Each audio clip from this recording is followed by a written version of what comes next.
Hello and welcome back to the Ancient Art Podcast. I'm your host, Lucas Livingston. In this episode, we'll scratch the surface of one of the more interesting periods from ancient Egypt, the reign of Pharaoh Akhenaten. Any enthusiast of ancient Egyptian history will probably heard of Akhenaten, the so-called heretic king, and if not Akhenaten, then at least you heard of his wife Nefertiti, arguably the most famous ancient Egyptian woman, second only to Cleopatra. Akhenaten ruled in the 18th dynasty from about 1353 to 1336 BC. In that relatively short period of only 17 years, he radically transformed Egyptian state religion and developed an entirely new artistic iconography. At the beginning of his reign, Akhenaten, who then went by the name Amenhotep IV, commissioned works of the traditional sort.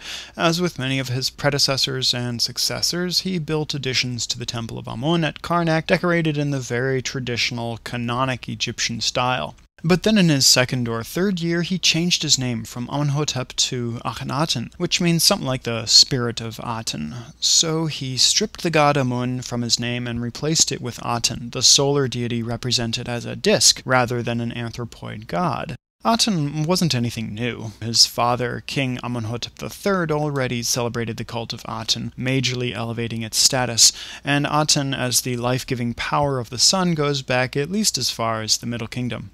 The changes Akhenaten made were to more than his name alone. He outlawed many of the major cults, especially the cult of Amun, closing their temples and pissing off a lot of priests. He enforced the worship of Aten, with himself and sometimes Nefertiti as the sole intermediary between heaven and earth. He built a vast new capital city called Akhenaten, meaning the horizon of Aten. Now it's mostly rubble and sand because it was destroyed after Akhenaten's reign, and much of the rubble was used as filler for later additions to Karnak. But it once held huge open-air temple courts where offerings were given up to Aten on a daily basis. The open-air architecture was very different from the tiny, dimly lit, secretive back rooms of Karnak, Luxor, and other traditional Egyptian temples, where a few special high priests would gather and perform sacred rituals enshrouded in mystery and secrecy. This is a fragment from the Great Palace at Akhenaten, now in the Egyptian Museum in Cairo. On it we see Akhenaten, Nefertiti, and their eldest daughter, Aten, praying and making offerings to the solar disk, much like we might imagine them having routinely done those many millennia ago. Notice the subtle linear band along the top of the scene. That's actually the hieroglyphic character Pet, meaning the sky, further reinforcing the doctrine of open-air worship to Aten. As the giver and sustainer of life, Aten's rays of light reach down to its supplicants and hold symbols of the Ankh, the hieroglyphic character for life, to their noses. In effect, Akhenaten and Nefertiti breathe in the life-granting essence of Aten. The hands at the end of Aten's rays remain the only vestige of anthropomorphism to an otherwise abstract divinity. This fragment exemplifies the innovative artistic style from the reign of Akhenaten, often called the Amarna Style from Tel el Amarna, the modern Egyptian name for the area around what once was Akhenaten. The Amarna revolution abandons the idealized representation of the human form, especially the pharaoh, who, as we might remember from our discussion of the statue of Ra-Harakhti back in episode 14, was always shown as an eternally youthful masculine exemplar of human physique. The Amarna style, however, could be described as downright caricature, a deformation of an individual's characteristics. Just like the cult of Aten itself, Akhenaten's not uniquely responsible for inventing the Amarna style. He adopts, augments, and elevates many artistic characteristics that were already making an appearance during his father's reign. A couple other big developments in Egyptian art that the Amarna style picks up and runs with are the representation of movement and snapshots of moments in time.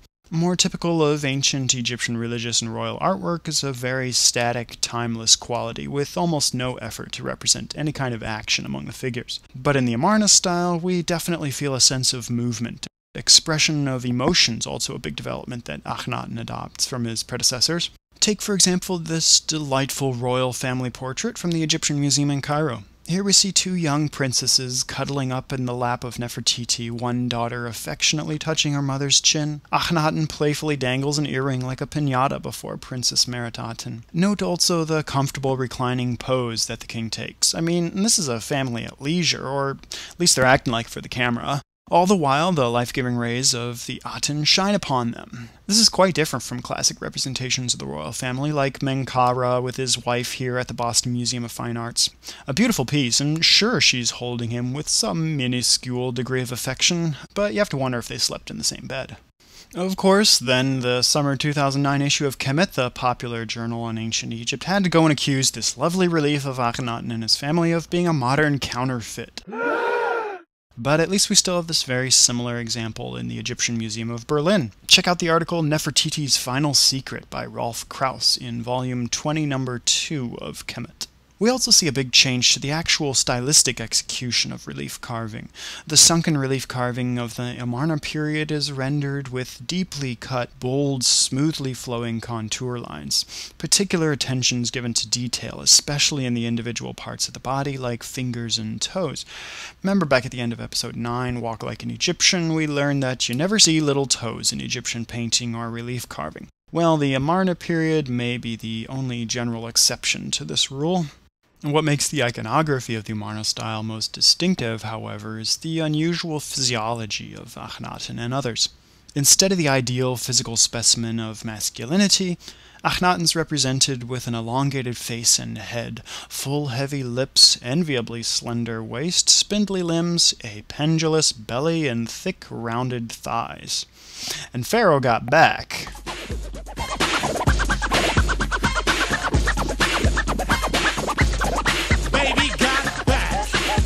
So what gives? It's like Akhenaten's trying to mix together exaggerated masculine and feminine characteristics.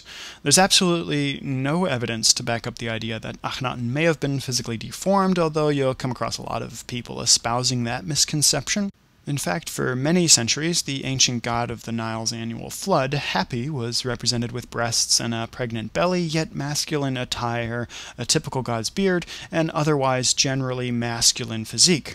Akhenaten's adopting an iconography similar to Hapi, blending masculinity and femininity into a singular being of idealized androgyny as the sole provider to the Egyptian people, thereby legitimizing his divine right to rule. Whew, I think I broke out into a sweat there. You get a lot of theories for why Akhenaten made the changes that he did to Egyptian society, religion, and art. Most of the theories are variants on the idea that he was either crazy or enlightened. He's frequently given credit for introducing the concept of monotheism when all the rest of the world was running around worshipping different gods, rocks, and shrubbery, but that's just not true. Akhenaten wasn't a monotheist. He was more like a henotheist. Henotheism's the worship of one god while believing that others exist and can get a little bit of credit too. Even though Akhenaten preached that the Aten was the one and only god, his motivation was largely political, not religious or ideological. In the generations leading up to Akhenaten, the state cult of Amun had risen to such unprecedented heights that it almost came to eclipse the authority of Pharaoh. The temple was the administrative and financial center of Egypt, holding massive tracts of land and immense influence over all aspects of Egyptian society and national affairs. In an effort not to become a puppet to the temple, Amenhotep III, Akhenaten's father, already started to take measures to return to the unquestionable authority of Pharaoh, and Akhenaten took it that much further. But it didn't work. Almost immediately after Akhenaten's reign, Amun was reintroduced as the state god, royal iconography began reverting, and the Amarna style was dying out, giving rise to the post-Amarna period. But this fragment, rich in iconography, expression, and eternal supplication to Aten, is a prime example of the unique, short-lived, and artistic revolution of the heretic king Akhenaten.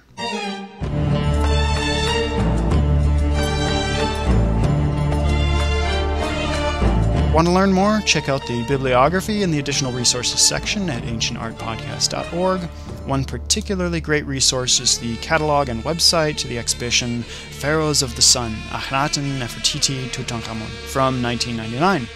You can email me at info@ancientartpodcast.org. You can also give feedback on the website and fill out a fun little survey. And why not share the love with some iTunes comments? Thanks for listening, and we'll see you next time on the Ancient Art Podcast.